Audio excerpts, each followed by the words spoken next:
Pinipilit mo ba ang gusto mo kahit hindi naman yan ang plano ni Lord? Hello, Unstoppables! Pinipilit mo ba ang gusto mo kahit hindi naman yan ang plano ni Lord?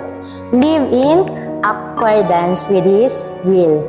Minsan para tayo nagsusuot ng sapatos na hindi kasya. Pinipilit, kaya nasusugatan. Ang sakit na, pero pinipilit mo pa rin. Sabi ni Lord, hindi yan para sa'yo. Pero sabi mo, Lord, adjust ka naman. Prayer is not bending God's will to fit yours. It is aligning your will to His. Kapag align ka sa plano niya, walang friction, walang sugat. Everything flows better when you are in accordance with His design.